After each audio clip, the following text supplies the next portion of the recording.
Alcalá Día a Día.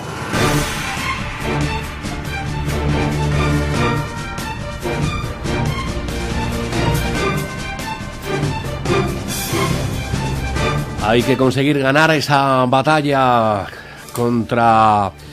esos virus que muchas veces provocan, como ya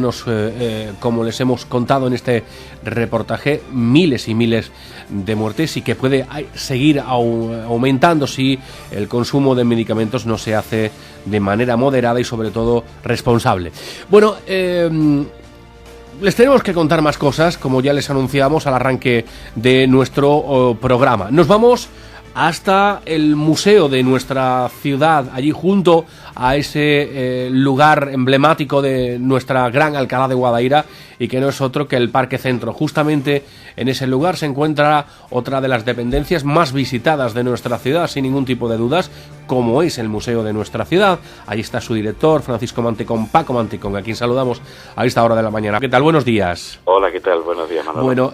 tenemos que hablar de varios asuntos importantes hasta llegar a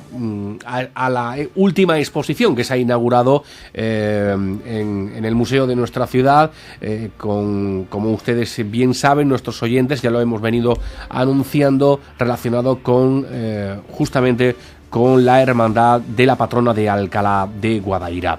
Pero antes de llegar a ese punto, que ha sido lo último que ha ocurrido en el museo de nuestra ciudad, sí nos gustaría hablar y profundizar un poco más en esa ya exposición permanente, la cuarta exposición permanente con la que cuenta el museo de nuestra ciudad, y que fue también inaugurada recientemente,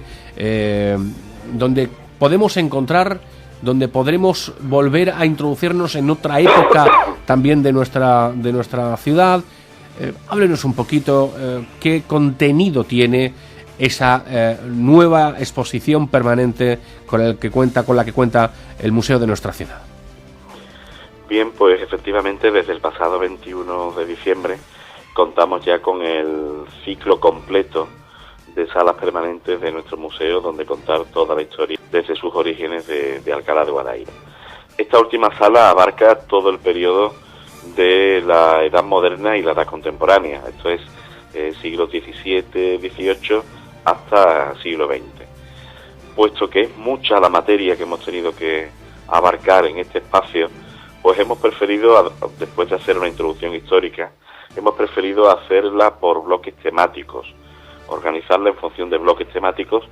que tienen que ver con episodios determinados de esa etapa histórica, episodios significativos, digamos, o especialmente destacados,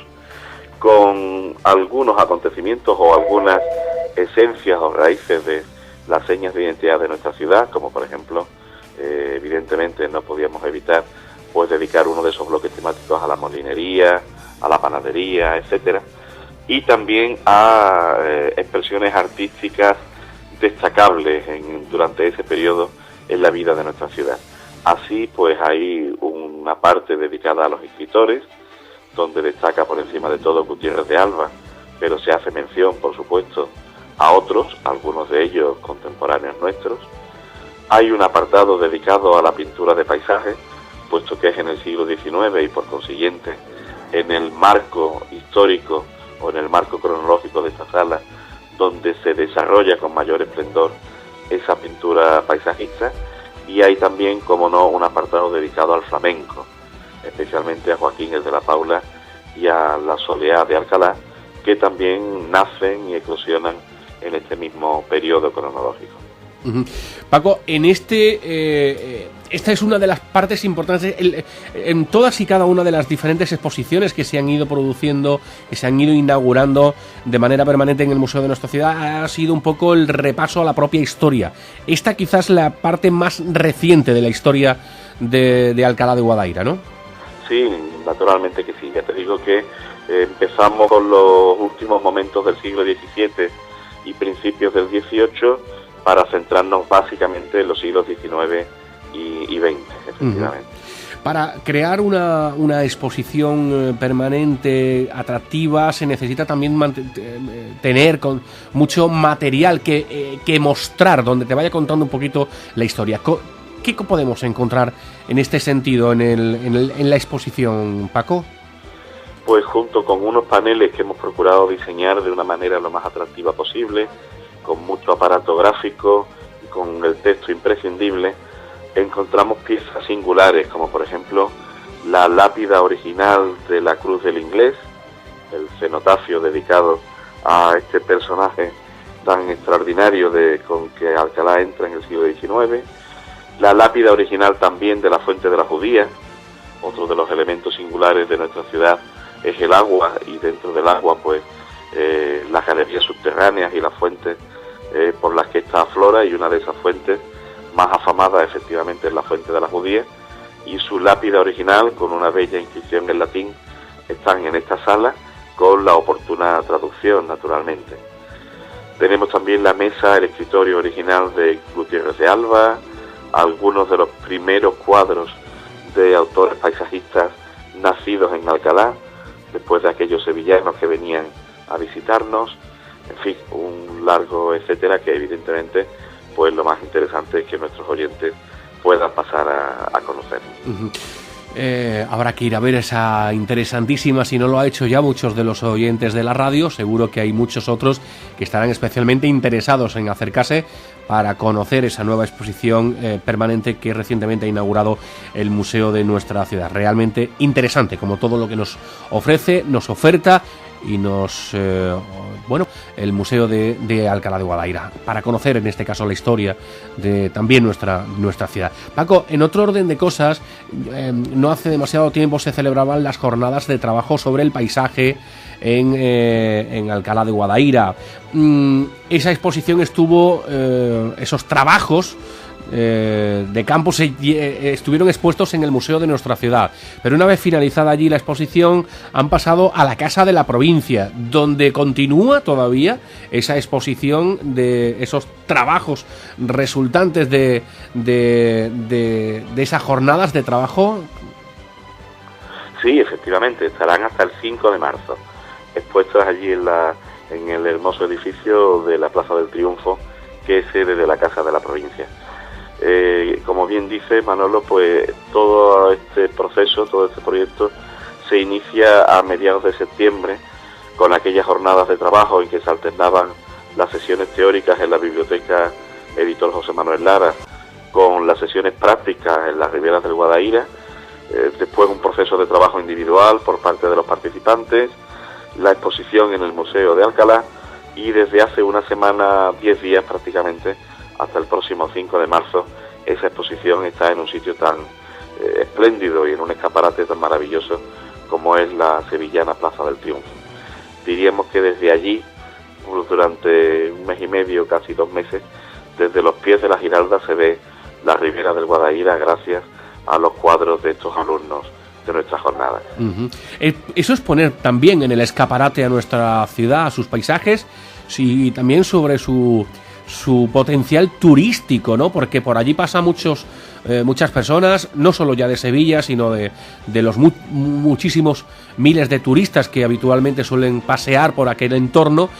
que entran en esta exposición y que sin querer se encuentran de frente, de cara con los paisajes de localidades muy cercanas al lugar donde se encuentran. Esto puede ayudar también al propio turismo de nuestra ciudad, ¿no? Creemos que sí, de hecho con esta expectativa, entre otros objetivos, se organiza esta actividad y se hace la exposición. Efectivamente es un lugar muy muy transitado por el turismo, uno de los sitios de Sevilla más visitados naturalmente, y la Casa de la Provincia tiene centenares de visitas al mes de turistas ocasionales que van buscando qué pueden encontrar o qué pueden ver en ese momento, ¿no? En este sentido nuestra exposición se va a favorecer indudablemente, y con ella esperamos que también crezca la próxima edición de estas mismas jornadas, pero sobre todo la imagen turística de nuestra ciudad. Paco, hay una última cuestión de la que tenemos que hablar, y es la inauguración que se producía la pasada semana de la exposición dedicada a la patrona de Alcalá de Guadaira. Bueno, en los últimos tiempos hemos tenido la oportunidad de ver cómo diferentes hermandades de nuestra ciudad, con motivo de alguna efeméride en concreto, pues han realizado múltiples exposiciones con los enseres, con el ajuar, con lo más destacado, con el patrimonio que pueda contener cada una de ellas. Sin embargo, ahora llega la patrona de Alcalá de Guadaira, donde se conmemora el 150 aniversario de la propia hermandad. Bueno, cuéntenos, se inauguraba, pero ¿qué podemos ver? ¿Qué podemos comprobar y contemplar en el museo de nuestra ciudad y que está dedicada a la Santísima Virgen del Águila Coronada? Efectivamente son 125 años de la fundación. Pues al igual que en otras exposiciones de estas mismas características,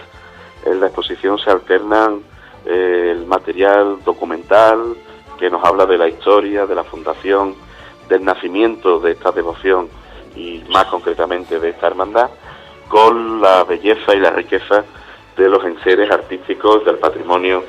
cultural que esta hermandad ha ido generando y atesorando.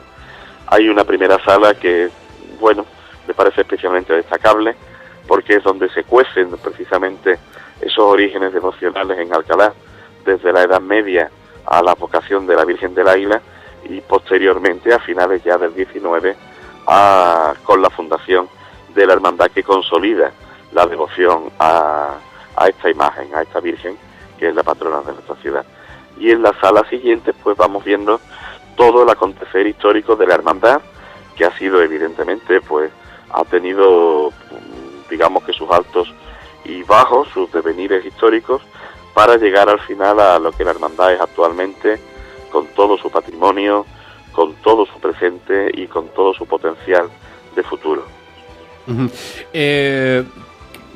Háblenos un poquito de todo lo que podemos, si echemos un vistazo, ¿cómo nos podría contar, narrar lo que podemos encontrar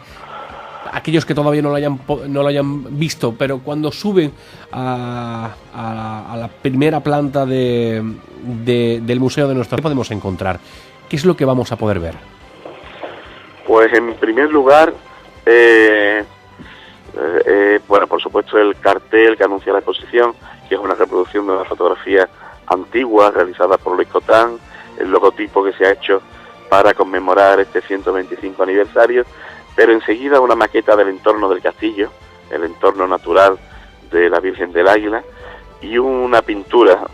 muy antigua, una pintura del siglo XVIII, que se cree que es la primera pintura que existe vinculada a la Virgen del Águila. Digo se cree porque, bueno, la pintura es un cuadro anónimo, no tiene título, pero sí que se vincula por la iconografía que representa a la propia Virgen del Águila. Aparecen enseguida pues los primeros documentos fundacionales, las primeras actas de fundación de la hermandad, los hermanos fundadores, primeros libros de cuentas, primeras vestiduras tanto de la Virgen como del Niño y todo una amplia muestra de paneles que nos enseñan fotografías pues desde los primeros inicios, desde los albores prácticamente de la hermandad, y textos que nos cuentan pues el motivo por el que se produce la fundación y el nacimiento de esta hermandad, que no deja de ser bastante singular. Uh-huh. Muy bien, Paco, pues vamos a recordar, si le parece, los horarios en el que podemos visitar esta exposición o cualquiera de las permanentes que ya les hemos anunciado anteriormente. Pues los habituales, es decir, de lunes a viernes tenemos abiertos de 10 a 2 y de 6 a 9 por la tarde, con la única excepción del lunes, que no se abre por las tardes, y en fin de semana de 12 a 2 y de 7 a 9 por las tardes. Muy bien. Pues Paco, muchísimas gracias por esa información que nos ofrece ahora mismo desde Encantado. El museo de nuestra ciudad. Gracias y muy buenos días. Encantado, muchas gracias. Paco Mantecón, director del Museo de Alcalá de Guadaira. Son las 11:10, en la sintonía de Radio Guadaira, se lo estamos contando. Enseguida les vamos a seguir hablando de esa exposición aquí en este punto del día. No se vayan. Alcalá Día a Día. Y eso lo contábamos en esa visita que periódicamente hacemos al museo de nuestra ciudad. Hemos estado hablando de todo lo que encierra esa dependencia municipal en estos momentos. Y uno de los asuntos que hemos abordado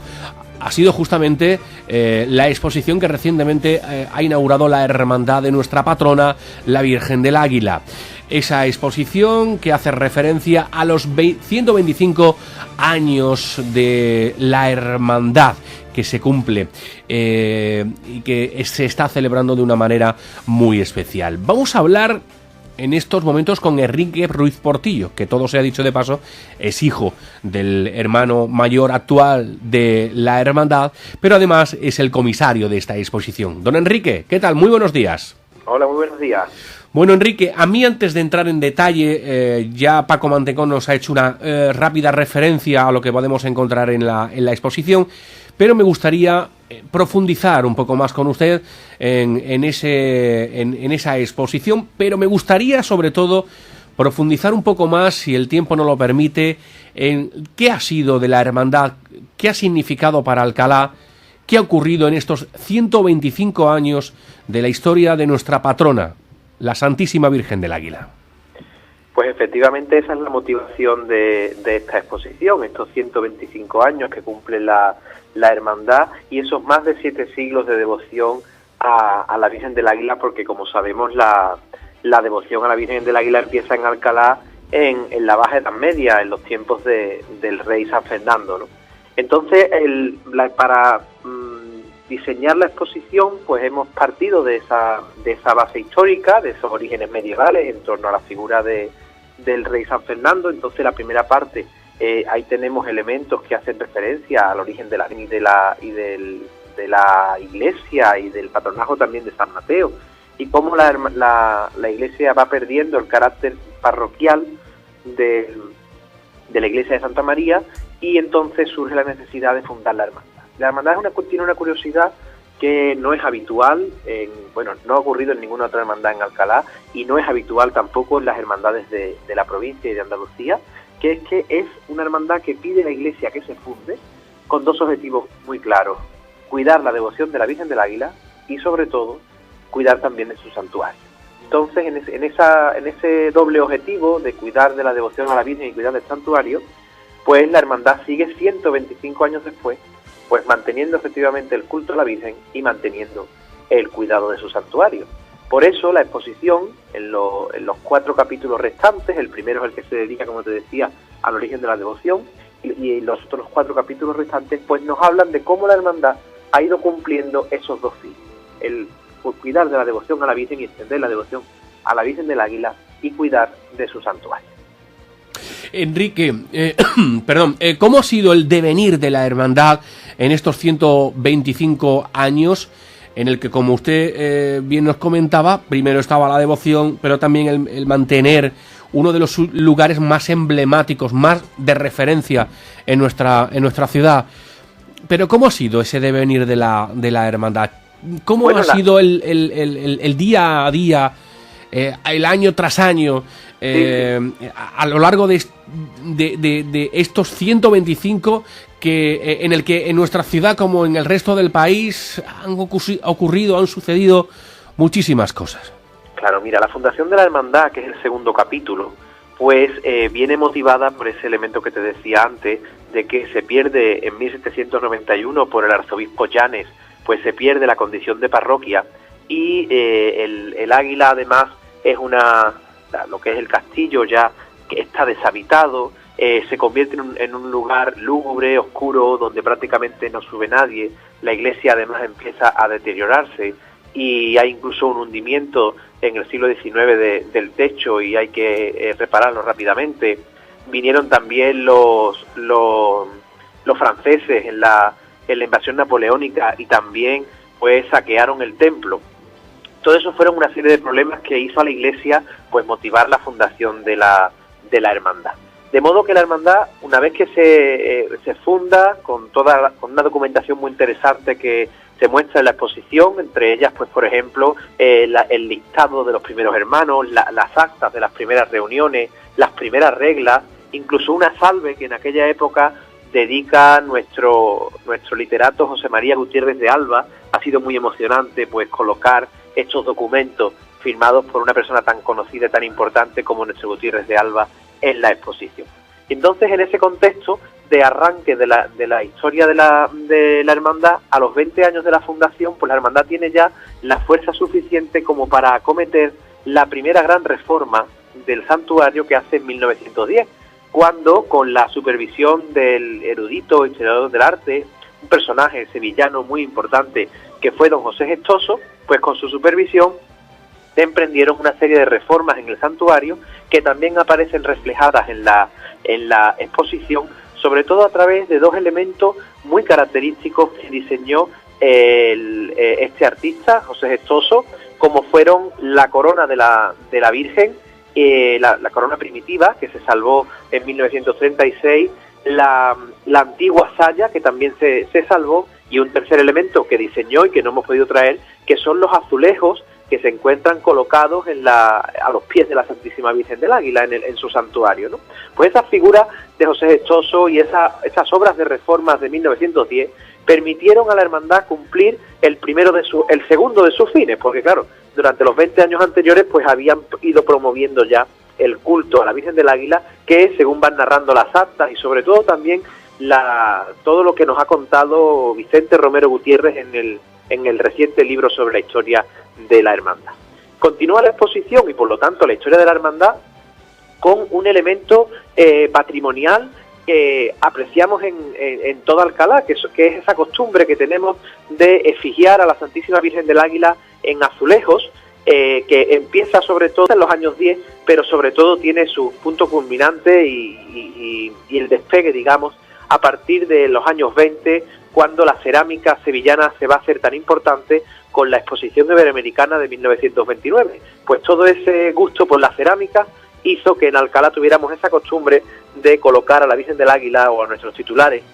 de nuestras devociones, en las casas colocadas, como decía, en esos azulejos. Y así continuó evolucionando la historia de la hermandad, y en 1936 la hermandad sufre el mayor varapalo que ha tenido en estos 125 años, que ha sido sin duda la destrucción del santuario y de la imagen de la Santísima Virgen, una imagen medieval que fue pasto de las llamas en 1936, al comienzo de la Guerra Civil. En este apartado pues tenemos un panel con las fotografías de las obras que se queman, y tenemos también la reconstrucción que ha realizado la hermandad de una de las pinturas perdidas, la pintura del Nacimiento, que ha realizado Jesús Alcarazo. Y concluye este apartado, esta primera parte de la historia de la hermandad, con este segundo capítulo de la exposición, concluye con tres reliquias importantísimas. La primera de ellas, un cuadro que fue el cuadro de la Santísima Virgen del Águila, delante del que se dijo la primera misa después de terminado la ocupación de Alcalá en 1936. Una segunda reliquia, que es una pintura de Pineda Calderón realizada sobre tabla, que la hermandad pues venera y ha utilizado desde 1936, que fue, digamos, la primera representación a tamaño natural que recibió culto hasta la realización de la imagen al año siguiente, ¿no? Esta imagen de la Virgen del Águila es muy conocida porque es la que preside las galas infantiles que cada mes de mayo se celebran en honor de la Virgen del Águila. Entonces, como decía, es la segunda reliquia que cierra este capítulo. Y la tercera, muy emotiva, es una placa muy pequeña, apenas unos 10 centímetros de alto, realizada en metal plateado, que perteneció a la culata de un fusil que participó en la Guerra Civil. Y es que el dueño de aquel fusil pues quiso llevar a la Virgen del Águila al frente para que le protegiera, ¿no? Entonces, con eso se cierra, como te decía, el segundo capítulo. Arranca un tercer capítulo que hemos llamado Renacimientos para la devoción, porque la hermandad se vio obligada a renacer de nuevo en aquella etapa. Había que reponer el patrimonio perdido, había que reconstruir el santuario, había que reponer la imagen de la Santísima Virgen. No fueron años fáciles, y concluida la reconstrucción de 1941, apenas 20 años después, el techo de la iglesia de Santa María está tan deteriorado, no se habían utilizado en aquella reconstrucción, no se habían utilizado maderas buenas, y está tan deteriorado que hay de nuevo que reponerlo en 1964 con un esfuerzo ímprobo de la hermandad. De nuevo la hermandad es puesta a prueba y se produce ese renacimiento por la devoción. De hecho, no fue el último varapalo de esta etapa, porque en 1968, después de unos problemas a nivel de hermandad, el Cabildo General no apoya al hermano mayor en aquel entonces, la hermandad entra también en un momento difícil, pero se sabe resolver con seriedad y se saca adelante la hermandad, de modo que resurge de nuevo, como te decía, en esos renacimientos que hemos situado en el tercer apartado. En ese tercer apartado es donde apreciamos pues parte del magnífico ajuar de la Santísima Virgen que se empieza a fraguar en esos años. El manto de salida, por ejemplo, que lo podemos ver completamente extendido en una imagen a la que no estamos habituados a ver, y lo podemos ver todo su esplendor. La sallaron o bordaron en aquella, o el con de plata procesiona acaso, y que posibilidad de recuperar la imagen que tuvo el paso hasta los años 90. La generosidad de la Hermandad de la Candelaria de Aracena, pues nos han cedido una fotografía de de los respiraderos que tuvo originalmente la Virgen del Águila y que procesionan precisamente en estos días en Aracena con el patrón de la localidad, San Blas, y eso ha impedido que vinieran los respiraderos, pero lo hemos reproducido fotográficamente y se puede ver perfectamente cómo era el paso de la Virgen. En 1991 empieza el cuarto capítulo, y el cuarto capítulo comienza en 1991 porque es el momento del centenario de la hermandad, un momento en el que la hermandad vive un gran esplendor,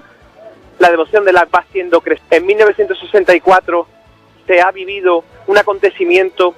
mariano y religioso importantísimo que va a ser la novena itinerante, una idea del recordado sacerdote alcalareño don José Luis, que llevará a las calles de Alcalá y por todos los templos de Alcalá y por muchos barrios de Alcalá. Ese elemento devocional que se convierte en un elemento tan importante